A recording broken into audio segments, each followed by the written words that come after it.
Lecture du livre des Actes des Apôtres. Après avoir passé quelque temps à Antioche, Paul partit. Il parcourut successivement le pays Galate et la Phrygie, en affermissant tous les disciples.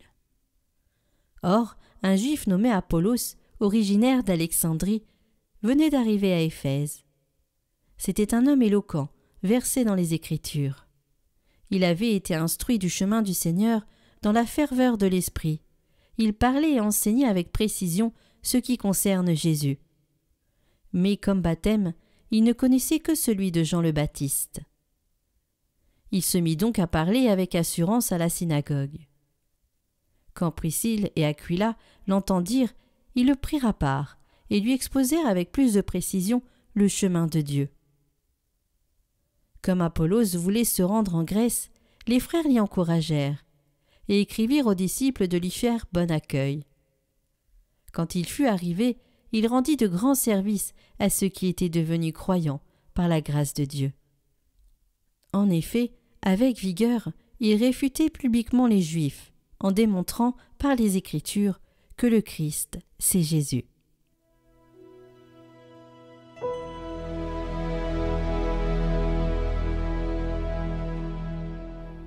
Dieu est le roi de toute la terre. Tous les peuples battez des mains, acclamez Dieu par vos cris de joie. Car le Seigneur est le Très-Haut, le redoutable, le grand roi sur toute la terre. Car Dieu est le roi de la terre, que vos musiques l'annoncent. Il règne, Dieu, sur les païens. Dieu est assis sur son trône sacré. Les chefs des peuples se sont rassemblés, c'est le peuple du Dieu d'Abraham. Les princes de la terre sont à Dieu, qui s'élève au-dessus de tous.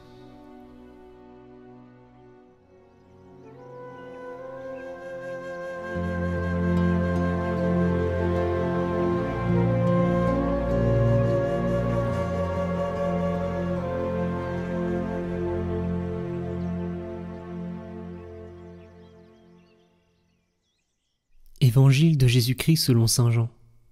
En ce temps-là, Jésus disait à ses disciples : « Amen, Amen, je vous le dis. Ce que vous demanderez au Père en mon nom, il vous le donnera. Jusqu'à présent, vous n'avez rien demandé en mon nom. Demandez, et vous recevrez. Ainsi votre joie sera parfaite. » En disant cela, je vous ai parlé en images. L'heure vient où je vous parlerai sans images, et vous annoncerai ouvertement ce qui concerne le Père. Ce jour-là, vous demanderez en mon nom. Or, je ne vous dis pas que moi, je prierai le Père pour vous, car le Père lui-même vous aime, parce que vous m'avez aimé, et vous avez cru que c'est de Dieu que je suis sorti. Je suis sorti du Père, et je suis venu dans le monde. Maintenant je quitte le monde, et je pars vers le Père.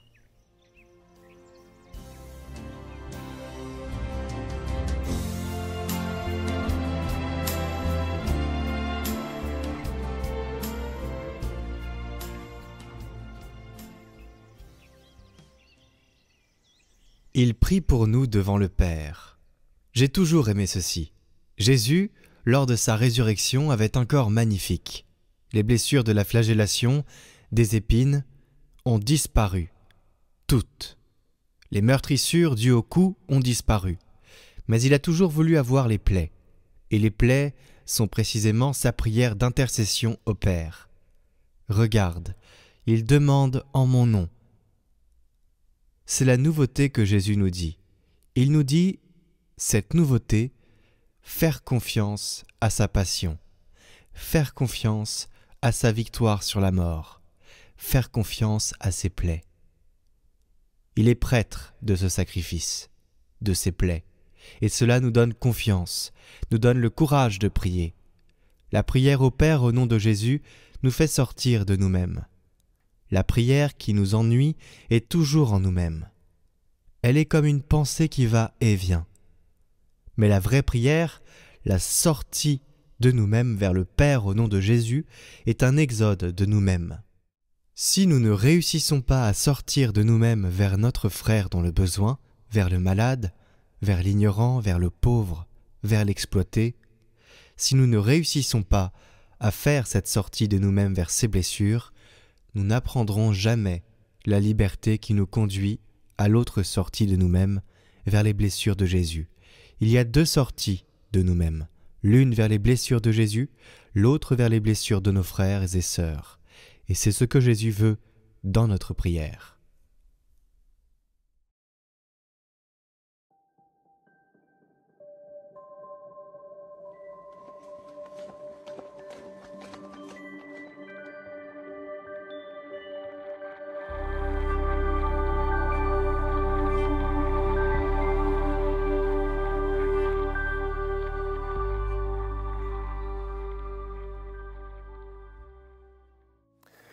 Bonjour, nous allons aujourd'hui parler de l'Esprit Saint qui est donné à la Pentecôte. La première chose, c'est qu'il est donné à la Pentecôte à toute l'Église. C'est ça qui manifeste cet événement, alors que dans les évangiles, par exemple, on dira que Jésus sur la croix livre l'Esprit. Vous voyez, il souffle sur les apôtres à un autre moment, c'est en particulier dans Saint Matthieu. Mais à la Pentecôte, les disciples sont réunis, le Christ est monté en ascension auprès du Père, et là, toute l'Église reçoit, dans une grande communion, l'Esprit Saint. Alors la Pentecôte, c'est quoi? Bien, peut-être que, comme toujours, plutôt que de partir sur des explications intemporelles, il faut revenir aux origines, revenir aux racines, revenir au commencement. La Pentecôte, c'est la fête de Shavuot pour les Juifs. C'est quoi la fête de Shavuot? La fête de Shavuot, c'est le pendant de Pessah, c'est-à-dire la fête de Pâques. La fête de Pâques, on célèbre quoi? La libération d'Égypte. La libération d'Égypte qui est une libération de l'esclavage. Et puis, 50 jours plus tard, en fait c'est réglé sur les récoltes, mais on ne va pas trop s'appesantir là-dessus, 50 jours plus tard, on va célébrer un autre moment, parce qu'il ne suffit pas d'être libéré, il faut encore qu'il y ait un chemin qui s'ouvre. Sinon, pourquoi être libéré si on se contente de errer dans le désert? Donc, on va avoir un deuxième moment qui est crucial pour nos frères juifs, c'est le moment du Sinaï, et en particulier du don de la Torah. Shavuot, c'est la célébration du don de la Torah. Et c'est sur ce couple-là, sur cet entre-deux, entre Pâques et Shavuot, que va se greffer la Pentecôte chrétienne. Alors maintenant, pour nous chrétiens, Pâques, c'est aussi une libération, qui reprend évidemment le thème de l'Ancien Testament, mais cette fois-ci, c'est la libération de l'esclavage, de ce qu'on appelle le péché. Et le péché, c'est la convoitise. Si vous vous souvenez de ce qu'on a dit à propos du décalogue, on avait dit que le péché, c'était la convoitise. Eh bien, en Jésus, il n'y a aucune convoitise, ce qui fait qu'il rentre dans la mort. La mort ne peut pas le garder. Il dépose sa lumière de vie et il ressuscite. Maintenant, une fois qu'il est ressuscité, il peut livrer précisément l'esprit de Pentecôte qui va être cet esprit qui nous-mêmes va nous mener dans un vrai combat, qui est le combat même de Jésus contre la convoitise. C'est pour ça qu'il y a une dimension de combat quand on est consacré, ce qu'on appelle la sainteté. Consécration, sainteté, c'est le même mot. Quand vous êtes consacré à Dieu dans le baptême, ça veut dire que vous êtes habité par l'Esprit, et rappelez-vous ce que l'Esprit fait avec Jésus lorsqu'il sort du Jourdain, il l'emmène au désert pour être mis à l'épreuve.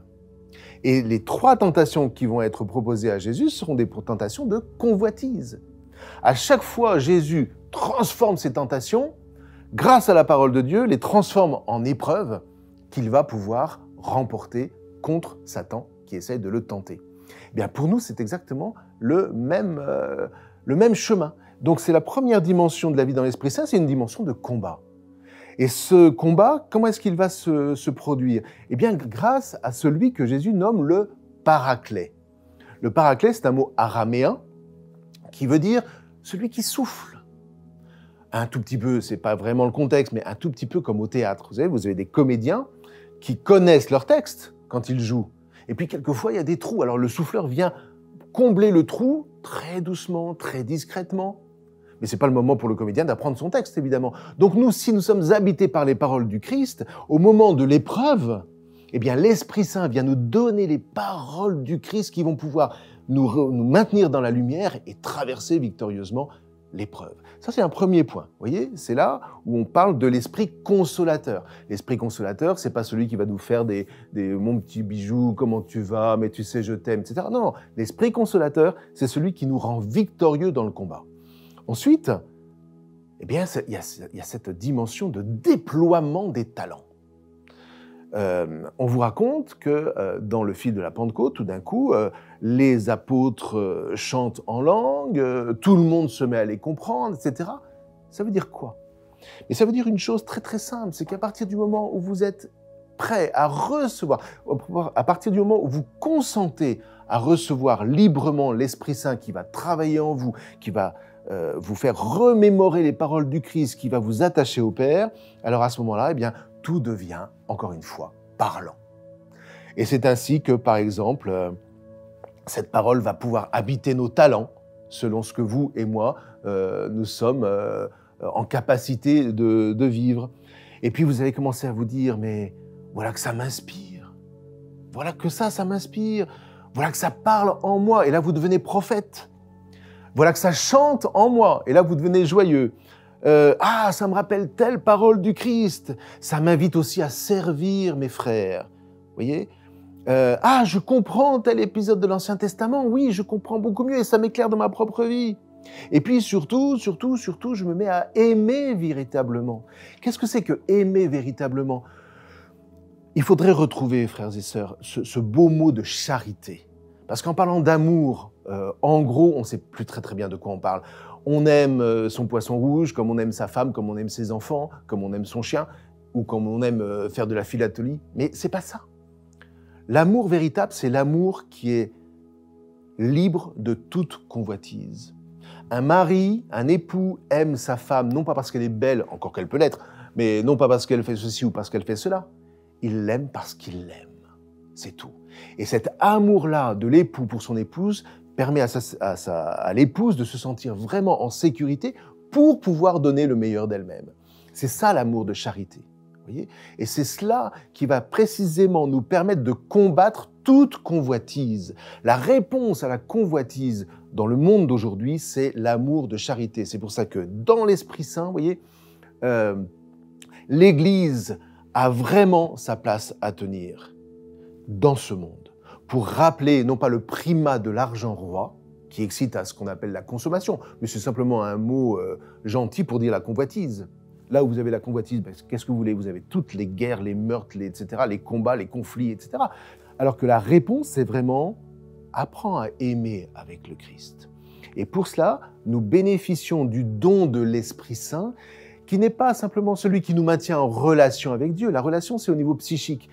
L'Esprit Saint nous met en communion avec Dieu. Et il nous met en communion les uns avec les autres.